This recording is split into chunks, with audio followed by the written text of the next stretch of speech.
द्वितीय तिमोथी 2 पर्व। अतएव हे मोहर वत्स ख्रीष्ट जीशु प्रदत्त अनुग्रह बलवान हुओ आउ अनेक साक्षी साक्षात जो सब वाक्य मो ठारू शुणिअछ जो माने अन्य मानक मध्य शिक्षा देवाक समर्थ एपरि विश्वस्त लोक निकट में से सब अर्पण कर। ख्रीष्ट जीशुंकर जड़े उत्तम योद्धा परी मो सहित क्लेश सह्य कर। कौनसी लोक सैन्य कार्य करी संसारर अन्य कार्य निजक आबद्ध करे नहीं, जेपरी सैन्य पदरे नियोजकर्ता से संतुष्ट करिपारे। आहुरी मध्य जड़े जदि लोक क्रीड़ा रे प्रतिद्वंदिता करे से नियम अनुसार ताहा न कले मुकुट प्राप्त हुए नहीं। जो कृषक परिश्रम करे से प्रथमे फलर अंश पाइबा उचित। मु जहा कहूअछि ता विवेचना कर। प्रभु समस्त विषय तुमको बुद्धि देवे।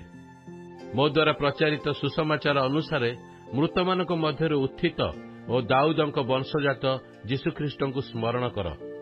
से सुसमाचार सकाशे मु अपराधी परि बंधन पर्यंत क्लेश भोग करुअछि, किंतु ईश्वर वाक्य आबद्ध नुहे।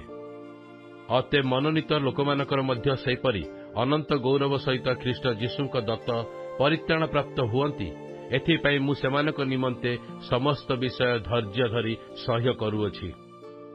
एई वाक्य विश्वास्य। जदि आम्भे माने ताहांक सहित मृत्युभोग करुअछु तेबे ताहांक सहित मध्य सजीव हेबा। जदि आम्भे माने धैर्य सह्य करू तेबे ताहांक सहित मध्य राज्यत करिबा। जदि आम्भे माने ताहांकु अस्वीकार करू तेबे मध्य आम्भमानंकु से अस्वीकार करिबे। जेबे आम्भे माने अविश्वस्त हेउ तेबे सुधा से सर्वदा विश्वस्त, कारण से आपणाको अस्वीकार करि पारंती नाही। एई समस्त कथा स्मरण कराई श्रोतामानकर अहितकर विनाशजनक बागयुद्ध न करिबाकू सेमानकु प्रभुक साक्षात दृढ़ रूपे आज्ञा दिय।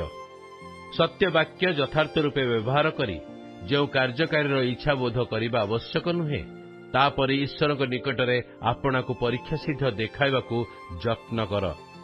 किंतु असार बकुआपण पृथक रुह, कारण जो माने से लिप्त हेबे सेमाने अधर्म अधिक वृद्धि पाइबे।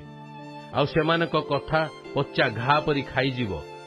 सेमानक मध्यरे हुमनाय और फिलित अन्यतम। सेमाने पुनरुत्थान होईगलानी बोली कही सत्यभ्रष्ट होइअछंती, पुणी केतेकंकर विश्वास ओल्टाई पकाइअछंती। तथापि ईश्वर स्थापित सुदृढ़ भित्तिमूल अटल रहिअछि, आउ तही परे यह मुद्रांकित होइअछि। प्रभु आपना लोकमानकु जानती, आउ जे केही प्रभु का नाम धरे से अधर्मरु दूर रहू।